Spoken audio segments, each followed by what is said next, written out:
Back to news. ఇక మిగిలిన details చూద్దాం. వచ్చేడాది వెలికొండ పూర్తి చేస్తామని ఏపీ సీఎం చంద్రబాబు చెప్పారు. 2027 జూన్ నాటికి పోలవరం ప్రాజెక్టు పూర్తి చేసి జాతికి అంకితం చేస్తామని చెప్పారు. అలాగే వంశధార పెన్నా నదుల అనుసంధానం తన జీవిత ఆశయంగా పేర్కొన్నారు చంద్రబాబు.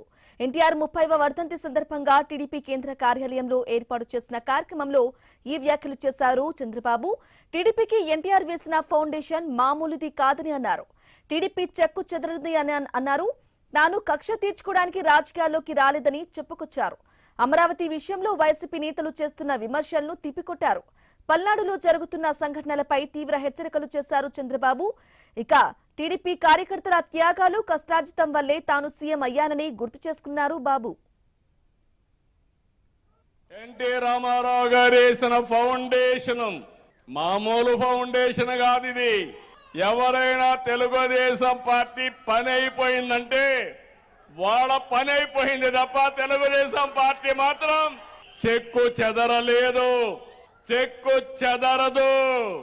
82లో ప్రారంభించాం, 2026కు వచ్చాం.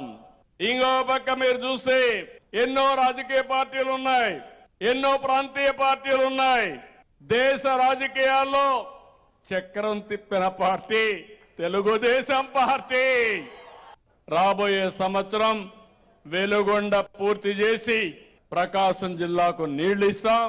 ఉత్తరాంధ్ర పూర్తి చేసి విశాఖపట్నం వరకు నీళ్లు తీసుకెళ్తాం. ఇది కాకుండా 2027 జూన్కి పోలవరం పూర్తి చేసి జాతికి అంకితం చేస్తాం.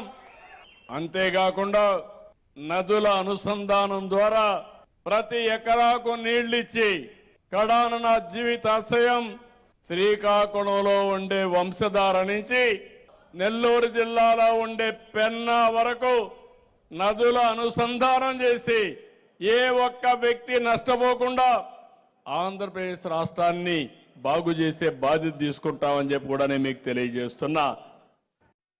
కొంతమంది పొలిటికల్ రౌడీలు తయారయ్యారు. నేరస్తులే రాజకీయ పార్టీలను రన్ చేసే పరిస్థితికి వచ్చారు. నేను ఒకటే చెప్తున్నా, బాబాయిని చంపినంత ఈజీ కాదు ఈ రాష్ట్రంలో నేరాలు చేయడం. ప్రజలు ఒకేసారి మోసపోతారు.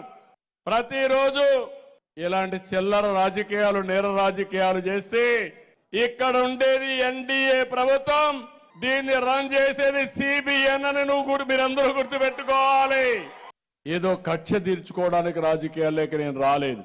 తెలుగు జాతిని బాగు చేయడానికి నెంబర్ 1 కమ్యూనిటీగా చేయడానికి వచ్చాం తప్ప ఆ రోజు ఎన్టీ రామారావు గారు, ఈరోజు నేను ఇంకొకటి కాదని చెప్పి కూడా నేను మీకు తెలియజేస్తున్నా. 3 ముక్కలాట ఆడారు. ఇంకో పక్క ఇప్పుడు వచ్చి ముఖ్యమంత్రి ఎక్కడుంటే అక్కడే రాజధాని అంట. రాజధాని అమరావతి పెడితే 5 ఏళ్లు రాజధాని అంటే ఎక్కడా చెప్పుకోలేని పరిస్థితి. ఏది రాజధాని అంటే మూడు రాజధానులు, 3 ముక్కలాట. నేను చెప్తున్నా, వీళ్ళ మాట నమ్ముంటే 3 ప్లేసుల్లో అయినా సరే వీళ్ళ కోట్లు వచ్చేటి. కానీ వీళ్ళు చెప్పిన 3 ప్లేసుల్లో అఖండ మెజార్టీతో తెలుగుదేశం పార్టీ అభ్యర్థులు, ఎన్డీఏ అభ్యర్థులు గెలిచారు. పల్నాడులో ఉండే ప్రజలకు విజ్ఞప్తి చేస్తున్నా, రాయలసీమలో ఫ్యాక్షన్ రాజకీయాల్ని, ముఠా రాజకీయాల్ని అంతు చేసిన పార్టీ మళ్ళీ పల్నాడులో పూర్తిగా ప్రక్షాళన చేసి ఎలాంటి వైలెన్స్ లేకుండా శాంతియుతమైన ప్రాంతంగా తయారు చేసే బాధ్యతకు శ్రీకారం చుడతామని చెప్పి కూడా నేను మీకు తెలియజేస్తున్నా. గొంతు మీద కత్తి పెట్టి తెలుగుదేశాన్ని వదిలిపెట్టమంటే జై తెలుగుదేశం, జై సిబిఎన్ అని ప్రాణాన్ని వదిలిపెట్టిన పార్టీ, కార్యకర్తలున్న పార్టీ. ఎక్కడా ఇలాంటి పార్టీ ఉండదు. అలాంటి పార్టీ నేను ఒకటే మిమ్మల్ని అందరినీ ఈరోజు కోరుతున్నా, నా జీవితంలో తెలుగు ప్రజలకు రుణపడున్నా, తెలుగుదేశం పార్టీ కుటుంబ సభ్యులకు రుణపడున్నానని మరొక్కసారి విజ్ఞప్తి చేస్తున్నా.